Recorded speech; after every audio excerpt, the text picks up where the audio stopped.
सबसे पहले बड़ी खबर दें आपको, गिलगित बल्तिस्तान के साबिक चीफ जज के बयान हलफी में नया मोड़ आ गया है। इस्लामाबाद हाई कोर्ट के बुलाने पर आज जब राना शमीम अदालत आए तो अपने बयान से ही लाइल निकले। अदालत को बताया कि जो बयान हल्फी अखबार में छपा वो उन्होंने अभी तक देखा ही नहीं था। असल बयान हल्फी में क्या लिखा है वो भी देखना पड़ेगा। चीफ जस्टिस अतहर मिनल्ला ने रिमार्क्स दिए कि मामला मजीद पेचीदा हो गया है। राना साहब, आपने इस अदालत पर लोगों का एतबार मुतासर किया। इसी के ऊपर बात कर लेते हैं समा के नुमाइंदे सुहेल रशीद से। सुहेल, इंतहाई अहम ये समात और इस तमाम तर समात में जो कुछ हुआ उसके बाद अदालत ने 7 दिसंबर को असल बयान हलफी और तहरीरी जवाब मांग लिया है। जी ऐसा ही है। राना शमीम इस सारी कहानी के मरकजी किरदार थे और आज उनकी पहली पेशी थी इस्लामाबाद हाई कोर्ट में। और जब वो पेश हुए, उनको रोस्टम पर बुलाया गया अदालत की जानिब से, तो वो उन्होंने लाइलमी का इजहार किया कि अभी तक उन्होंने वो बयान हल्फी देखा ही नहीं जो अखबार में छपा है। और जब उनसे पूछा गया कि क्या असल बयान हल्फी आपके पास है, तो उनका ये कहना था कि वो भी अभी देखना होगा क्योंकि वो लंदन में है और वहीं से मंगवाना होगा, असल कापी उनके पास नहीं है। साथ उन्होंने ये अहम बयान भी दिया कि उनसे राब्ता जो है वो अखबार की जानिब से खबर छपने के बाद किया गया था और उस सुबह जब उनसे बात की गई तो आवाज भी कुछ टूट रही थी, वो ठीक से सुन भी नहीं पाए थे। ताहम इस मौके पर chief justice Islamabad high court ने उन्हें मजीद मोहलत दिया 7 दिसंबर तक कि वो अपना असल बयान हल्फी और अपने शोकाज नोटिस का जो तहरीरी जवाब है वो जमा करवाएं। राना शमीम बार बार मजीद इल्तवा मांगते रहे। उनकी जानिब से ये इस्तदा की गई कि उनके घर में 2 फौतगियां हुई थी और मजीद अभी 2 चहलम होने, लिहाजा उन्हें कुछ और वक्त दिया जाए। लेकिन अदालत ने यह रिमार्क्स दिया कि इस वक्त सबसे अहम इस अदालत का लोगों पर जो एतबार है वो मामला है क्योंकि आपने उस एतबार को मुतासर किया है। ताहम राना शमीम ने लाइलमी का बार बार इजहार किया पूरी समात के दौरान और उनका यह कहना था कि उन्हें खुद मंगा कर देखना पड़ेगा। अभी तक उन्होंने देखा ही नहीं कि इस अदालत में कौन सा बयान हल्फी जमा करवाया गया है। इस मौके पर अटॉर्नी जनरल ने जो है वो अदालत से ये इस्तदा की कि इनके इस बयान को जो सारा कुछ ये कह रहे हैं अदालती रिकॉर्ड का हिस्सा बनाया जाए क्योंकि पिछले महीने का इनसे मनसूब एक बयान हल्फी है जिसे ये लाइलमी का इजहार कर रहे हैं कि इन्हें कुछ खबर नहीं उसमें क्या लिखा हुआ है।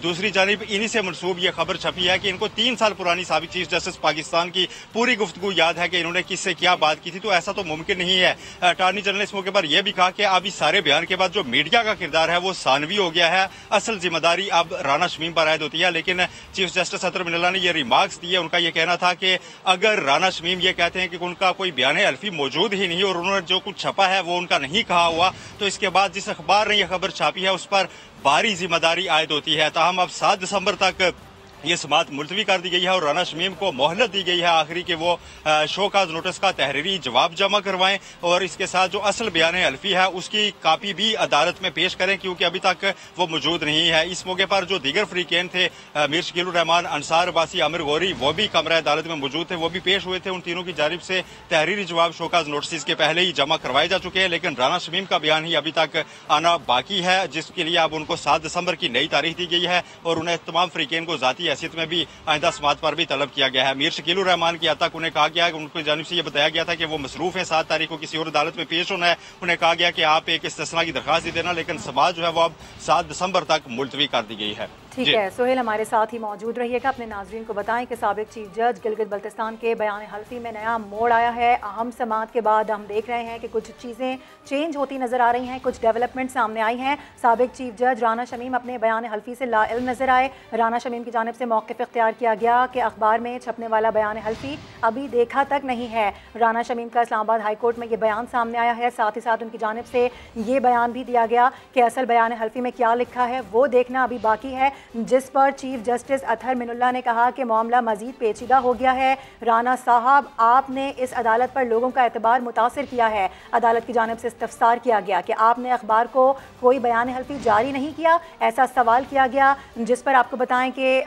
साबिक चीफ जज राना शमीम ने यह भी कहा कि बिल्कुल भी नहीं, मेरा कोई ताल्लुक ही नहीं है। और इसमें जो अहम डेवलपमेंट सामने आई है उसके मुताबिक 7 दिसंबर को असल बयान हल्फी और तहरीरी जवाब समेत तलब किया गया है। बिल्कुल, अदालत ने यह सवाल किया, पहले बताएं ये बयान हल्फी आपने दिया भी है या नहीं, जिस पर राना शमीम ने यह कहा कि मुझे देखना होगा ये कौन सा बयान हल्फी है, अभी देखा भी नहीं है। अदालत ने यह कहा कि राना साहब, इस पर अदालत पर लोगों का एतबार आपने मुतासर किया है, इस अदालत से ज़्यादा कुछ भी अहम नहीं है। सुहेल रशीद हमारे साथ मौजूद है।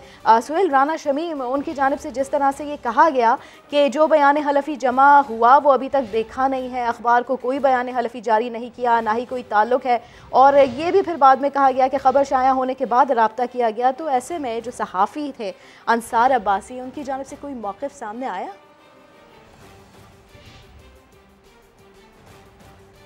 देखिए, आज अंसार अब्बासी ने ज्यादा बात कमरे अदालत में नहीं की, क्योंकि राना शमीम को ही रोस्टम पे बुलाया गया था और उन्हीं से सवालात किए हैं अदालत ने कि आप ही हैं जिन्होंने ये बयान हल्फी दिया है। लेकिन अटार्नी जनरल ने जरूर अंसार अब्बासी और मीर शकीर रहमान से मुतालिक नाम लिए बगैर ये बात की कि अब इन सब का किरदार जो है वो सेकेंडरी हो गया है, क्योंकि राना शमीम खुद अदालत में आ गए हैं और वो एक ऐसा बयान दे रहे हैं जिसके बाद ये सारा मामला खुल के सामने आ रहा है और बड़ा वाजे हो गया है कि ये अदलिया को एक बदनाम करने की सोची समझी साजिश हो सकती है, क्योंकि जिस शख्स से ये मनसूब किया जा रहा है वो कह रहा है कि उसे पता ही नहीं कि उसमें क्या लिखा हुआ है। राना शमीम से कई बार सवालात किए हैं अदालत ने कि क्या आपने कोई ये बयान हल्फी किसी को जारी भी किया था। इस पर उनका ये कहना था कि उन्होंने किसी को नहीं किया। उनका कहना था कि ये एक सील्ड डॉक्यूमेंट जो सिर्फ उनके और उनकी फैमिली के दरमियान है, लंदन में है, उन्हें नहीं पता कि ये किसने कैसे पब्लिक किया। उनका ये कहना है कि अब भी उन्हें नहीं पता, कुछ याद नहीं कि उस बयान हल्फी में क्या लिखा हुआ है, वो वहां से मंगवाना पड़ेगा, उसके बाद मैं देखूंगा कि उसमें क्या लिखा हुआ है और अपना जवाब भी उसके बाद में तहरीरी तौर पर दूंगा। ताहम अखबार में छपी खबर से उन्होंने मुकम्मल लाताल्लुकी का इजहार किया। उनका ये कहना था कि ऐसा कोई बयान उन्होंने किसी को जारी नहीं किया, ऐसा कोई बयान मैंने दिया ही नहीं, जो कुछ छपा है वो मेरा है ही नहीं। बहुत शुक्रिया, सिलसिले में आपने आगाह किया।